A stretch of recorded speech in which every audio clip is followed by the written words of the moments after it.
You. Good to see you as well. Can you hear me okay? We can hear you okay. Absolutely. Give me just one moment to make sure we get everyone in the space settled and ready for you. Take your time. Start. Okay, great.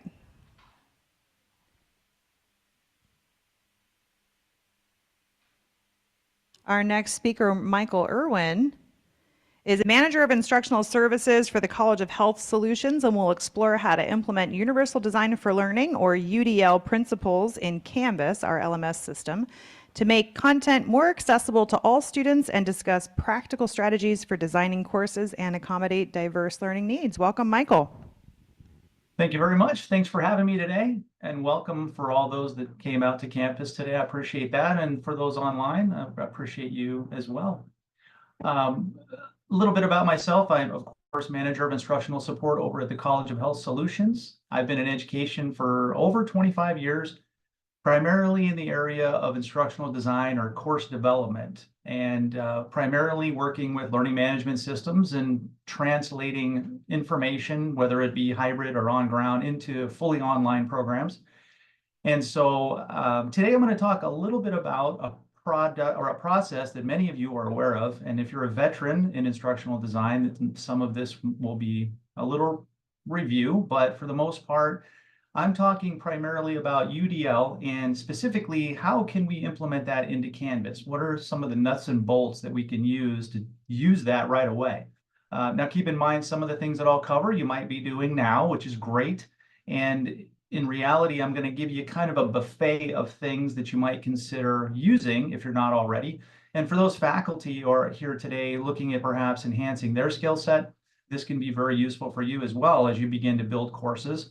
And I always want to plug your college's instructional services department, whichever college that is. They are awesome. And so always feel free to reach out to them if you ever have questions or ideas or anything you might want to prototype. They are there to help you, and they are awesome. If you have questions as we go, if you could hold those to the end of the Q&A, that would be great, or just write them down, and then I'll talk about that at the very end.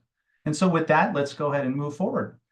What I want to talk about briefly, though, is for those who don't know what UDL is, I want to give a quick overview of what that is. And then what we'll do is I'll kind of dive into the nuts and bolts of those things at the very end. And of course, with artificial intelligence being so popular these days, I'm going to plug that as well as a tool for speeding some of these things up, seeing as we are very busy. And with that tool, we can speed things up and do things much more effectively. So UDL is really just a process for a framework, really, that is used to create inclusive teaching practices. A lot of us might wonder what that is, and that term is a 50,000-foot term, and so that sometimes can be lost in the translation. We're going to look at what that actually means, but what it does really is it creates a flexible approach that can accommodate diverse needs of all learners, right? And that's, again, what does that really mean? Well, and I always like to plug learning styles in this case, because it sounds a lot like learning styles. What can we do to accommodate diverse learners and create an educational experience for them that taps into what they prefer, right? And so this is kind of a process where we take learning styles on steroids. And there are three areas that are focusing on this in UDL, and it's engagement, it's representation, and action and expression. And there's a chart to the right for those veteran ID folks. You probably recognize this one, but really, I don't want to get too deep into the neuroscience, but I wanted to give an overview. Engagement is really affecting the networks of the brain of the why of the learning. And we'll talk about that in a moment more. Also, the representation of that recognition networks of what of the learning. And I'll talk about what that means. And then lastly, the action expression is the how of the learning. There's a lot of neuroscience research backed behind this that really shows that students can flourish in an environment that uses UDL. And we're going to take a closer look at that. But I put the VARC model here. And really, the VARC model is the learning styles that many of us have heard of, the visual, auditory, reading, writing, and kinesthetic. It's really one of the most widely cited frameworks for understanding learning styles. And I mention it only because I wanted to point out that students learn in different ways. And we know this from learning styles. And surprisingly, many of you in the room are probably at the top of that, where you're perhaps a visual learner. And statistically, the VARC learning inventory and based on stats, 40 to 60% of students are visual learners, which would make sense, right? And at the modern day, we have so many great tools for creating visuals. Why not use them? 10 to 30% are auditory learners. 15 to 30% are reading and writing learners, and the last 5 to 15% are kinesthetic. Kinesthetic, of course, is kind of the hands-on, and some colleges really need that hands-on process. So the UDL process, as we implement that into Canvas, is critical because we're really kind of taking, again, as I mentioned, learning styles and I'm giving them steroids in a lot of ways. But the goal of it all, and really the goal, is to create an inclusive learning environment that provides equal opportunities for all students, no matter what their background. So why does it really matter? Let me get a little deeper into this before we start talking about the nuts and bolts. It creates inclusivity for diverse learners. And this really ensures there's a level playing field for people, regardless of their background, where they went to high school, what their educational experience was, what their learning style is. It really creates a process that engages the students with the curriculum a little bit more effectively. It also enhances student motivation, which is key, and I'll give you some examples of that in a moment. What it does is it creates curriculum that resonates with the students. And the idea is that we can create something that makes it so the student is very motivated, and that's key, is motivation, into getting back into the class, tapping into their interests, and really will lead to some higher retention rates. And I've got some stats there that you're probably reading. I'm going to go over real quick in a moment. The last part of that too, though, is the improved learning outcomes. Study after study has indicated that with UDL, we'll see better performance and reduced achievement gaps. And some stats I threw up there as well, and you also have access to this PowerPoint later to check it out further. There's some readings there. But 40% increase in engagement compared to traditional classrooms that don't use UDL, which is key. Also, 20 to 30% increase in overall academic performance among diverse learners, and that's key. The diversity in the learners, it's affecting their performance in a positive way. And then also reduction in achievement gaps, 25% reduction in achievement gaps between high and low performing students. Another interesting stat I thought was retention rates. This one it's 15%, doesn't seem like a lot, but UDL can affect the retention rates, and really 15% in at-risk students. So these are just not students that are always doing well. These are students that are struggling as it is. And that's a huge number for those folks that are at risk.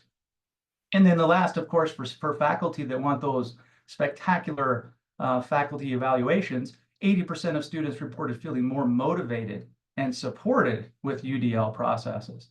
Some further elements I'd like to talk about, though, is just the variability of students and how this can impact those folks. Every student, as you know, especially at Arizona State University or any college, really, they come from a background with a distinct set of experiences. They have skills, maybe they're lacking some skills, and they have challenges. And so the differences in the learning styles can really create some challenges for those folks, but we have to understand those differences. And it's really hard to understand the differences in our learner without information, right? And so as we go through this presentation, some of you are going to say, well, that's going to create extra work. It's not a lot with Canvas. We can gather information as we go, but if we know about our learner and the differences, we can actually customize some of the curriculum to those people and create a better experience for them. By recognizing the differences in these individuals, we can tailor the instruction to meet the needs of all the learners, all the diversity in those learners, which is key. And of course, I'm going to show you what that looks like as well, but some of the content might change, the processes for how you do it might change, but it does ensure that the learner will engage more meaningfully with the material, and that's key. Promoting inclusion is another benefit of this. We embrace the variability where we can create a more inclusive environment where all students feel valued and supported, all of them. We don't have one student that feels alienated by the curriculum in any way because perhaps they don't like that style or they don't like the way an assignment's written. This will never happen with this process. And then, of course, the key here, though, is data-driven decision-making. We want to utilize assessments and feedback to understand each student's strengths, areas for growth that they need, and then, of course, change the instructional strategy that we might have, and then create interventions if we need it. And again, as an instructor myself, when I hear those things, I'm like, so that means more work, right? Somewhat, but ultimately, if you have these mechanisms in place as you build your Canvas course, you really just reuse the course and you kind of get used to doing it. So it's not that bad. And with AI, I'm going to show you an example in a moment, how you can speed up that process as well. Some things to look at here, 3 principles. Again, I'm going to jump back just for a moment on the 3 UDL principles. So we have engagement, and I put the word motivation there so that we don't lose sight of what it is. Some of these feel very similar to one another. And so engagement, I kind of look at it like a buffet, right? The motivation, I look at it like a buffet of curriculum. If you show up to a class and they have read this chapter, answer these 3 questions, take this test. It's not a very good buffet, right? It doesn't look that delicious. But if you show up and there's just a lot of options to that course or a lot of ways of interfacing with the material, then now we've got an option to really entice the student to come back, participate, maybe get excited about what they're learning or what they're looking at, and then choose, perhaps in some cases, what they're going to do as far as the assignments go or how they're going to absorb the material, if that makes sense. So the engagement is kind of the motivation. It addresses how the learner interacts with the content, but really the motivation, the representation in a lot of ways is misleading because they kind of feel the same. The representation, though, is really just offering a diverse presentation method. Okay, so if you have a class, and I see these all the time, it just says, read this article, answer these 3 questions.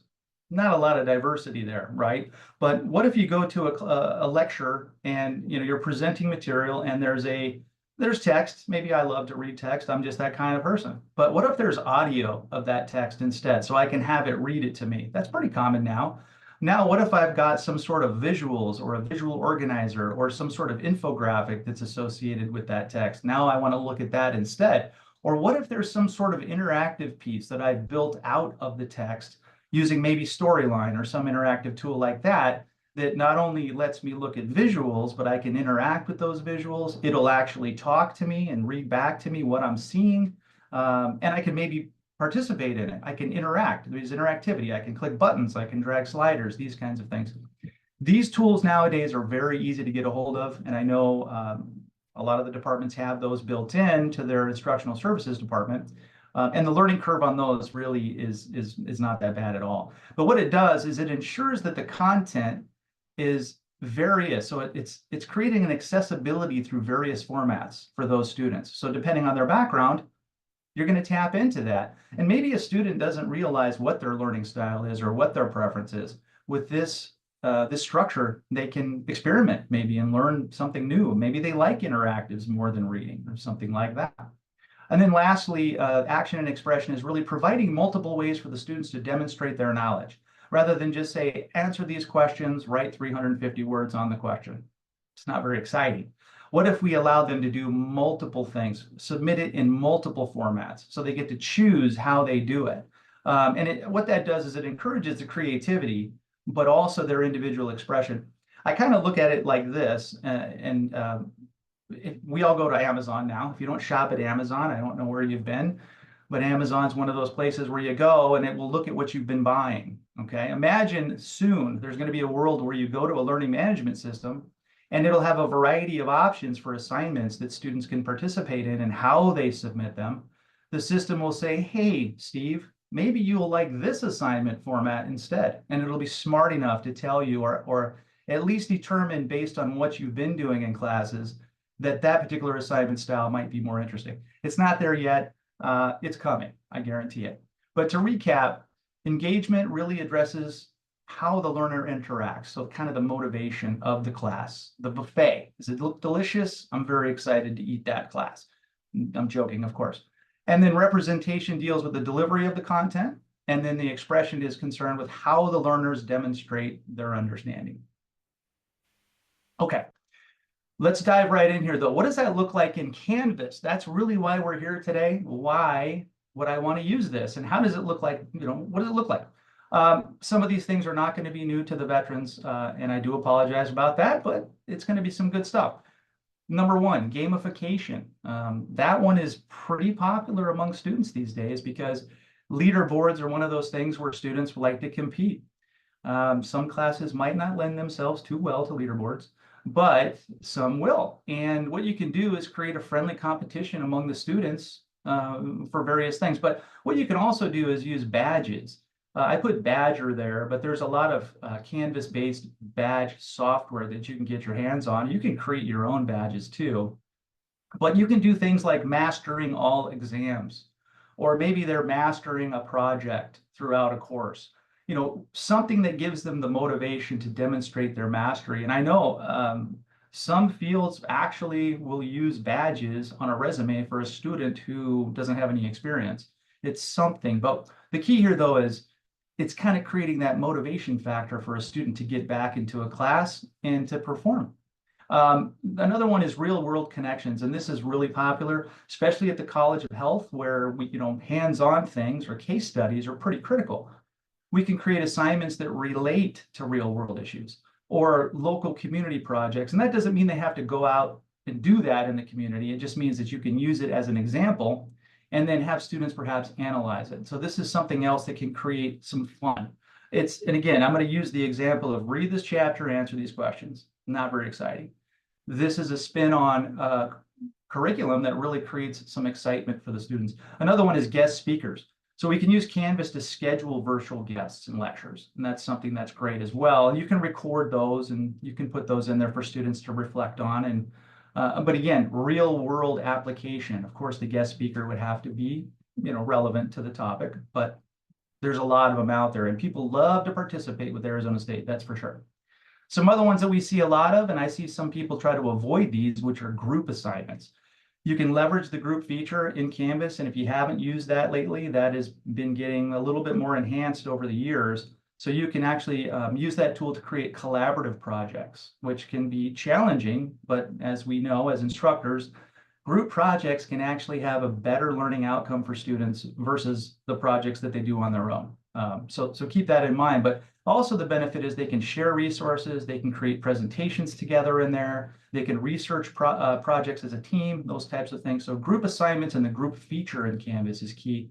If you haven't explored it, write that one down and check it out. And then this one, discussion boards, a lot of us use these. A lot of us use discussion boards for just water coolers, how was your day, that kind of thing. But what you can also do is actually use it to create a sense of community and engagement on assignments, right? Provide feedback, perhaps peer review feedback. Maybe they submit an artifact in there and then participate with some sort of response that's structured. And we'll talk about what that needs to look like in a moment. Some other ones are choice boards. You can offer a variety of things for students to do. And I'm going to show you what that looks like even further in a minute.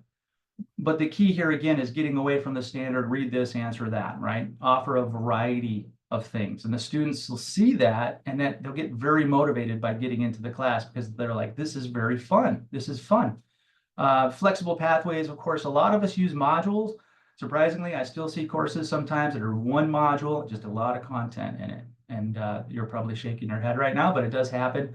Modules are creating that logical pathway for students to select the activities, right? And maybe you make modules for different types of activities or maybe different types of learning styles, and they can participate within that area throughout the class. Again, a little bit more work because you've got to modify your assignments to accommodate that person's learning style or that group. But with AI, we can do that.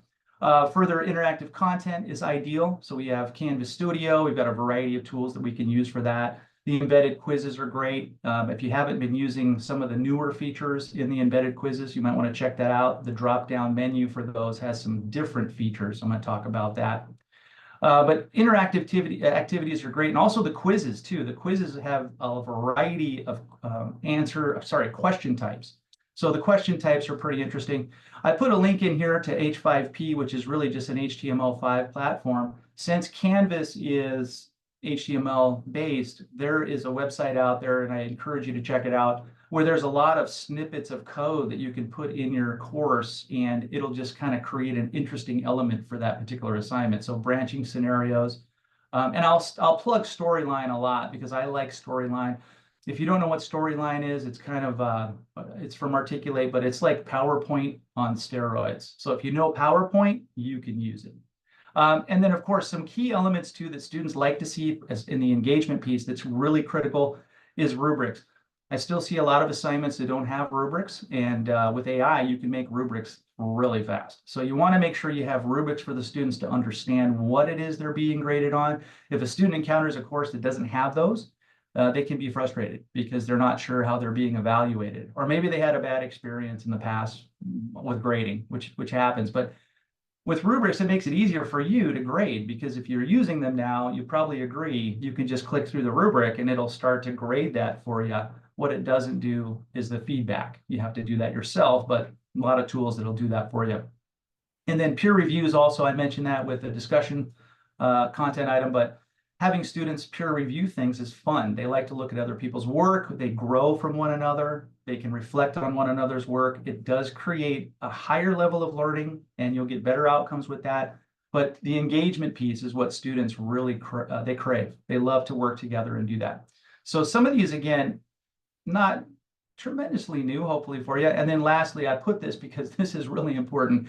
If you're not there ever in class, students are not going to be very excited about the engagement piece of this course. So you want to make sure that you have things like surveys and polls. And I talked a little bit about the understanding, right? So a good plan of attack for Canvas is if you want to know how students are performing, you can use the survey feature of the quiz item, which is very popular now, and ask questions. Just ask a series of structured questions about the curriculum. What did they like? What are they not getting out of it? What are they needing more of? And then you can reflect on those elements before you perhaps build future weeks, if you're assembling as you go.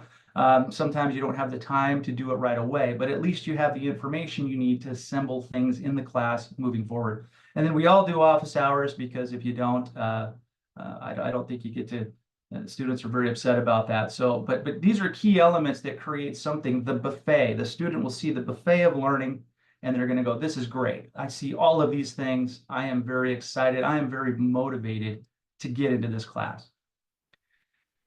Let's get to the exciting part though. The representation, what does that look like? And I apologize, I have a lot of text on my slides. I know that's a no-no, but I know these are being shared out. So I want to make sure I give as much as I can.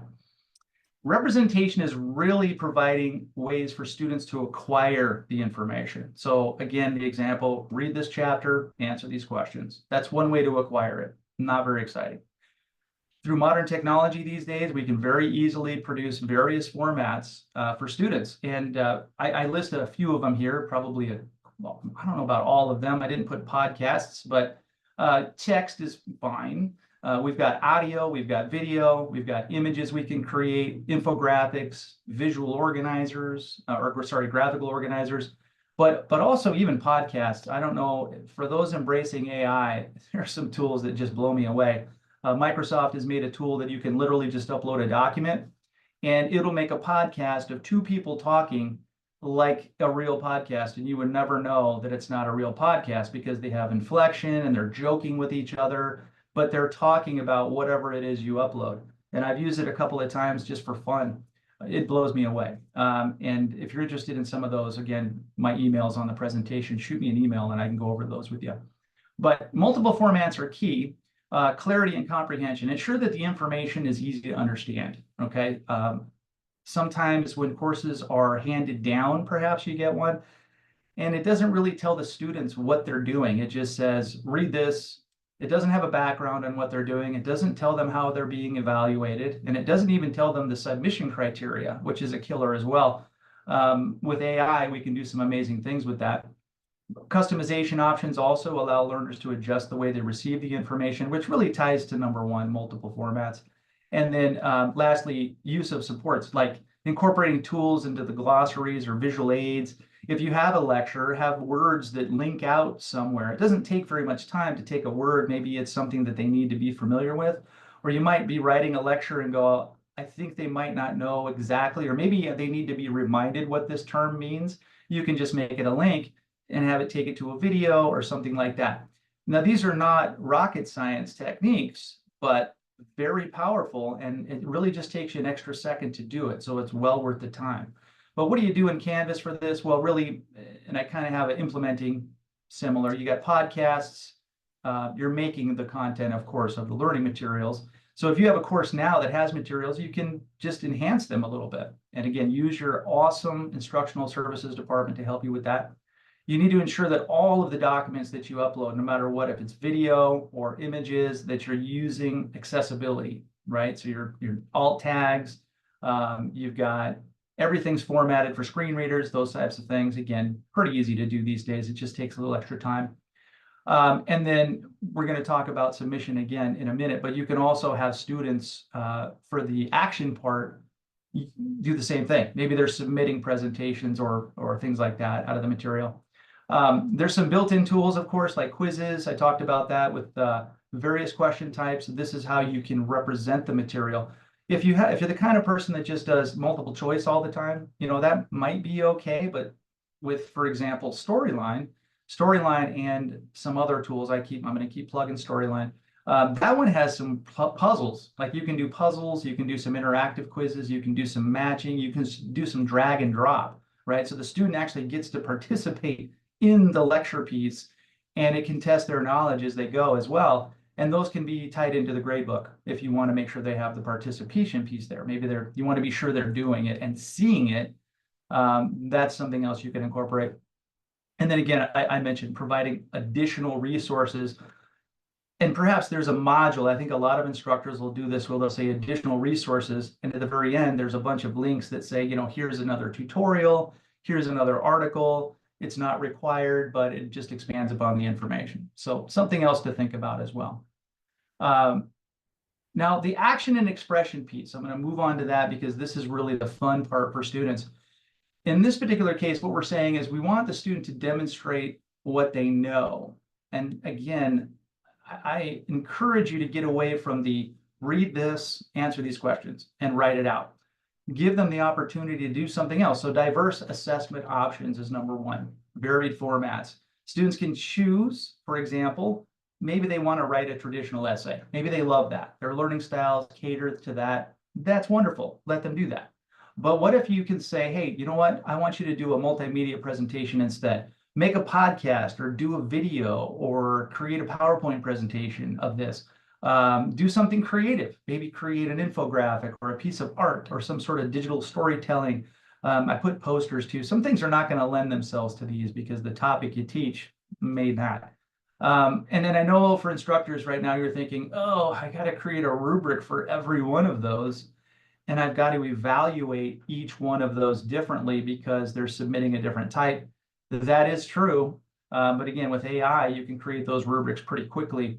And I mean, would you rather read a 10-page paper or a 5-page paper? Or would you rather watch a video from a student evaluating it or demonstrating their knowledge in the video?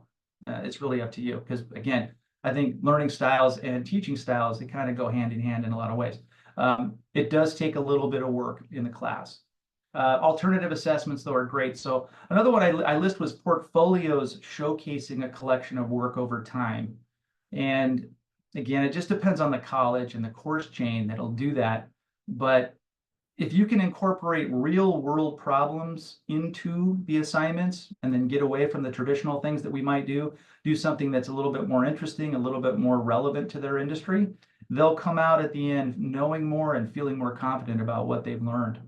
And then I list the number 2 Canvas assignments. We use those. It's key that you actually specify the different options in the assignment prompt. And I'm going to show you what that looks like in just a minute. And then the discussion boards as well. We want to have a structure for that, but you can also have students post text, which is fine, but then they can maybe post a video in there with their response instead, or maybe just record their voice and do that as well. So if you're doing discussion boards now, it's very easy to modify that quickly and just say, hey, you know what? I'm going to take a video response as well. Go ahead and make a video. And there's a lot of free video tools out there that you might not be aware of, but I like the ones where you can just record it and hit save. It uploads it to an imaginary world that I don't even see, and it puts a link on my clipboard, right? And then I just paste it. I love that. I use that for grading as well. And then you can utilize Canvas peer review features to collect feedback and encourage students to talk about what they're thinking or critique other people's work, etc.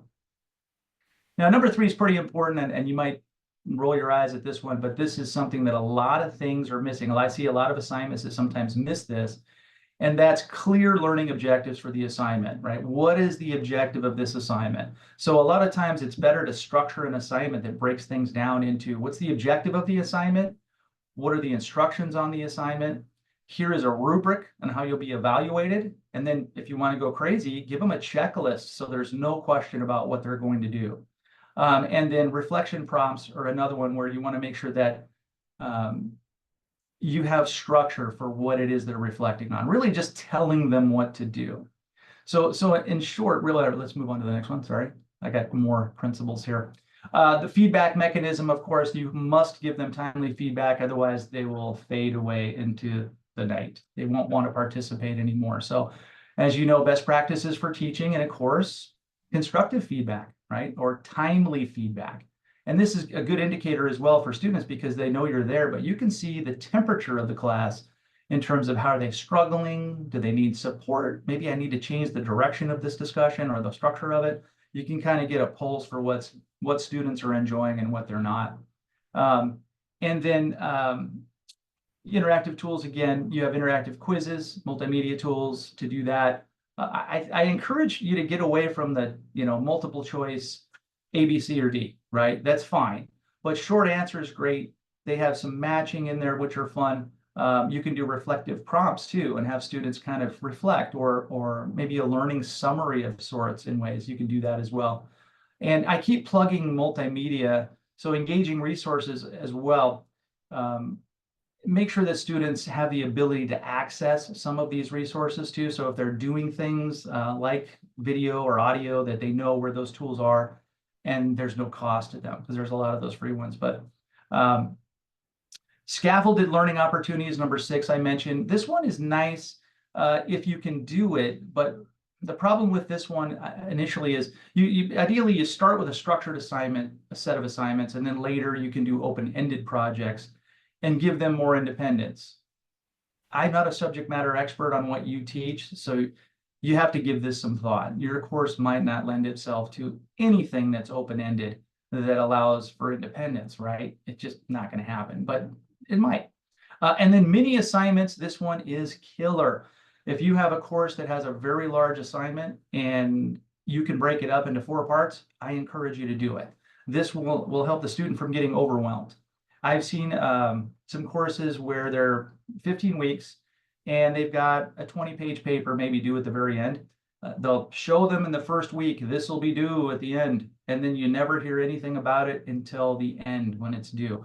So it's nice to be able to build upon that in smaller chunks throughout part 1, part 2, part 3, so they can draft it, they can understand what they're doing as they go, and it gives them the ability to do it in smaller chunks. Really, I think that's the key, is not overwhelming the students on how they're expressing it. And again, if you can do many assignments where they're not writing anything, they're doing videos, or they've got options to do it in various components with different methodologies. Maybe they want to use video for part 1, or they want to do a presentation for part 2.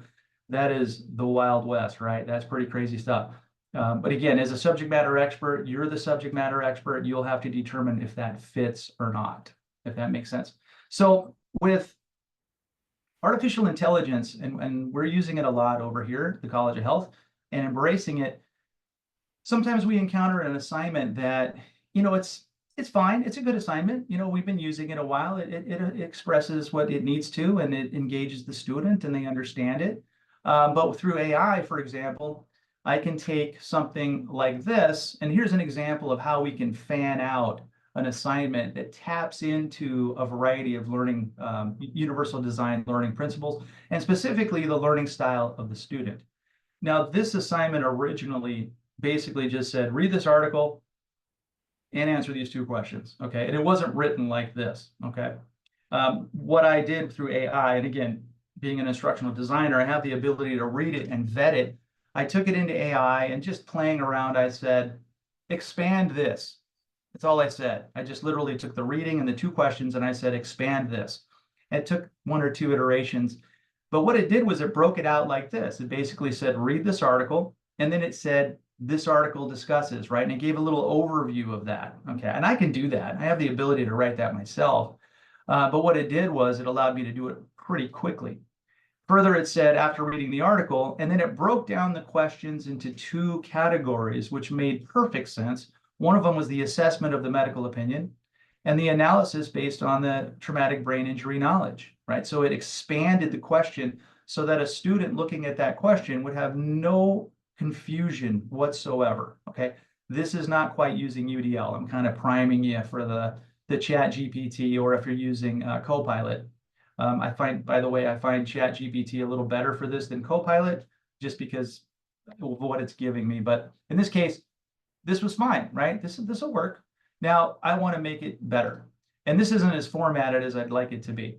What I did then was I said, utilizing universal design learning principles and learning styles, expand this assignment to give me options, okay? And I think I did it in 2 iterations.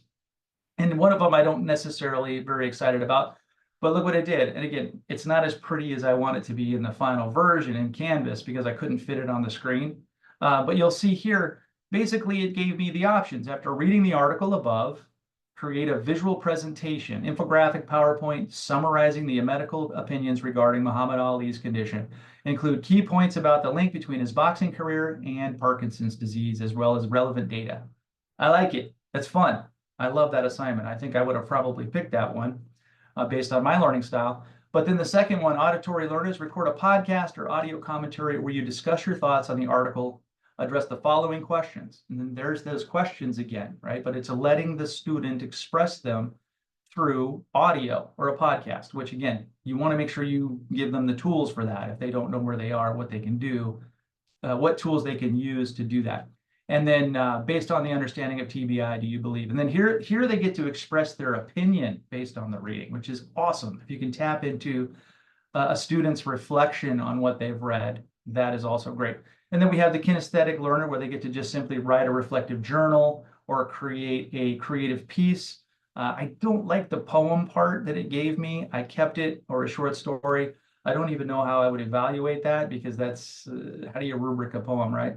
I can't do that myself. So you might be able to do that. But then lastly, just the ham and egg version, reading and writing, read a detailed essay responding to the following questions, right? So based on this, now I've tapped into universal design principles. I've tapped into preference. The student gets to choose. They can participate in any one of those. And you can do that throughout the class as well. And then the submission criteria, I would have expanded that a little bit more, but I couldn't fit it in the screen. So I apologize for that. But ultimately, if you haven't embraced ChatGPT or Copilot, I know the institution has licenses for that. But even if you don't go through the university, you can get those for free online, right? So they're great. I strongly encourage you as a faculty member who struggles with the idea of having to build things like rubrics or expand an assignment a little bit, or even come up with alternative ideas, right? Alternative ideas to tap into UDL. You can literally just ask ChatGPT, utilizing universal design learning principles, how can I write this assignment so it's more interesting, okay? That's a pretty simple prompt. It's going to give you some amazing stuff. The key though is, and I can't do this for you, you must be a subject matter expert, right? And that's the beauty of AI. It does speed up some of the things that we do. It does give us some options, but it will never replace you as a subject matter expert. You bring the most important ingredient to curriculum. This tool just allows you to do things a little quicker. And then, of course, create those 3 UDL principles that make a course really interesting and really exciting. Hopefully that makes sense. So some challenges, right? I want to talk about those challenges. Challenges, of course, I know a lot of you are like, eek, that seems like some work. With ChatGPT, please experiment with it. You're going to find that it is lightning fast. But number one, the technical limitations, right? If there's some things that you want to do and perhaps Canvas doesn't support it, which there's not many, you might have limitations on that. So in that particular case, I strongly encourage you to reach out to your awesome instructional services department. They're going to be able to tell you if that supports something that you're trying to do. And then if it doesn't, they'll give you an alternative tool or alternative technology that will. So that's pretty powerful stuff. And then maybe they'll even build it for you too. I don't know who they are. And then instructor preparedness. So another one is a lot of educators sometimes don't understand the principles, but I think if you look those up, they're pretty straightforward. But ultimately, that's not a huge challenge because with the modern day technologies, with AI and Google searches, you can probably get some really tangible things. And what I mean by that, instructor preparedness really, you kind of have to know what to ask AI, right? And only you will know what to ask it because you're the subject matter expertise.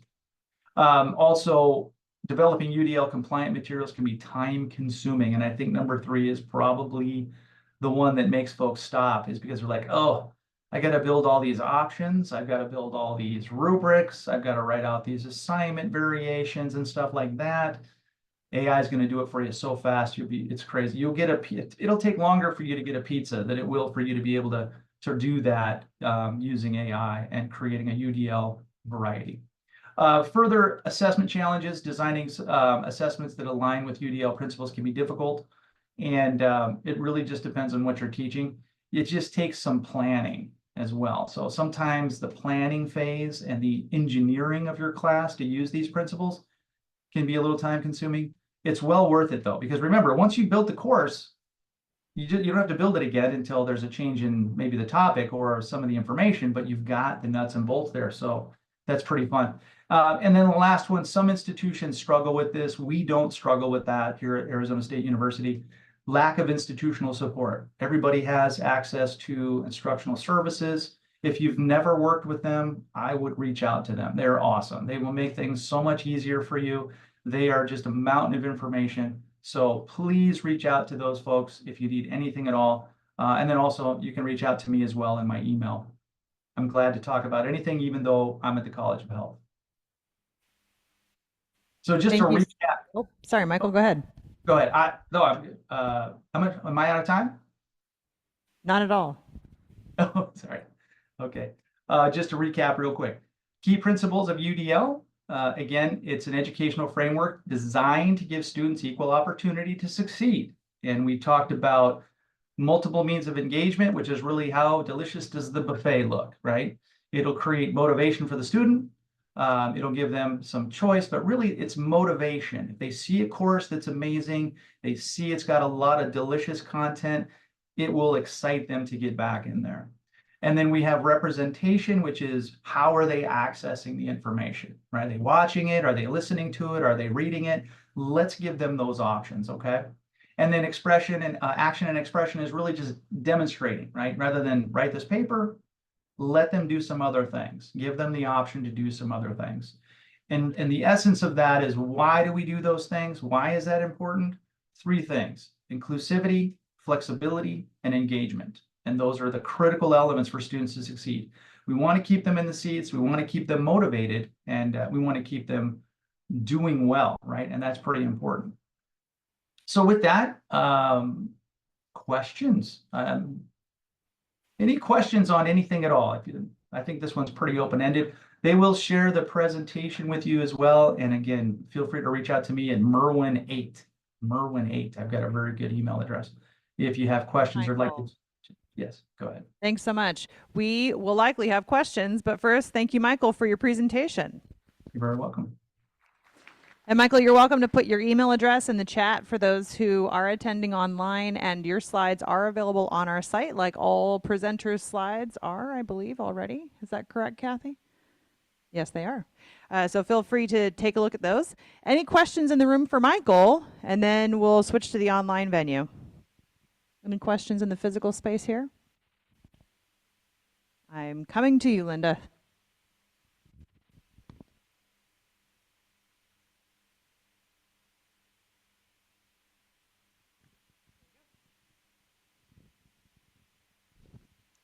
UDL and just good practice recommend using assignments such as various where students do podcasts, essays, writing assignments, similar things like that.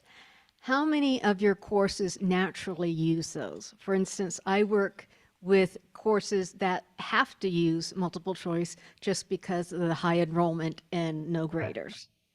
Right. So I can't give you a stat for that one. Just when you say how many courses do we have at College of Health that do that? More and more every day, I can say. But you're right. I agree with you. Some courses, you're talking about courses that have a high student count, right? And making it easier for administration and grading and stuff like that. Yeah, a lot of our courses, they are required. Some of them can have hundreds, Yeah. and they're teaching quite a bit of material like microeconomics, macroeconomics. So Oh, yeah. we're not talking about 400 level courses with 20 students. Right, right.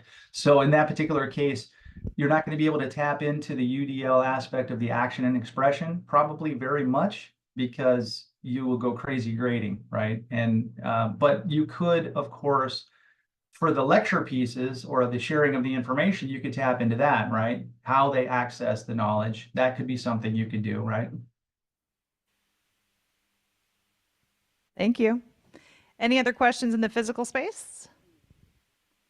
Okay, do we have any questions online, Charlie? So we have two. The first one is, does ASU have a UDL site to learn more about how to implement this framework in our instructional design workflows?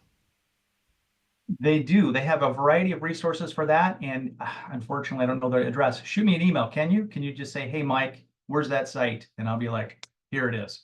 I'll pull that up for you and I'll email it to you. I mean, we're ASU. We have mountains of resources on these kinds of things.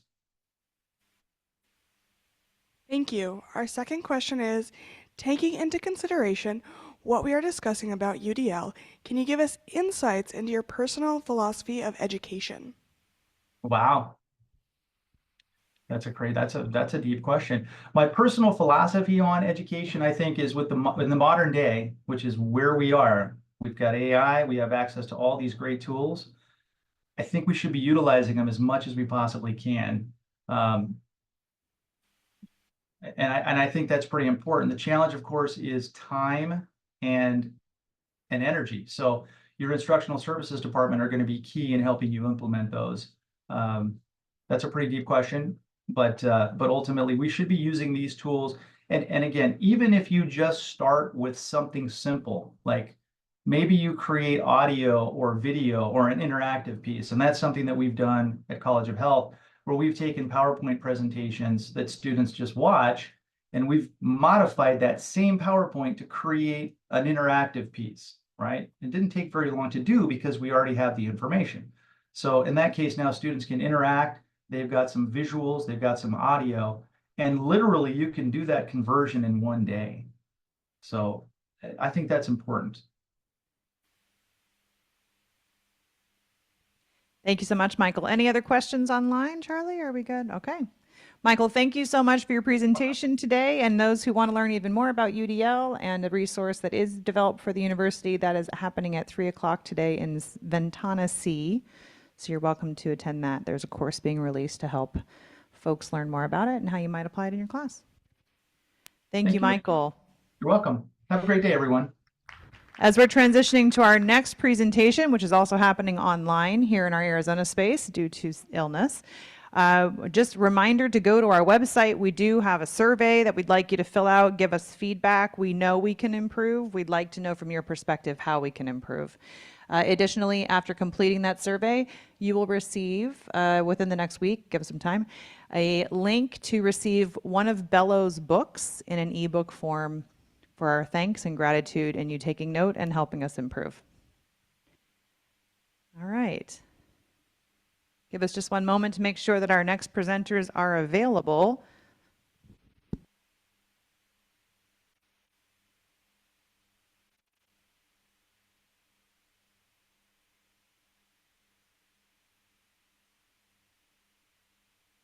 All right, well, we are ahead of schedule anyway. We have about 10 more minutes before the next presentation. So if you guys want to take a little bio break,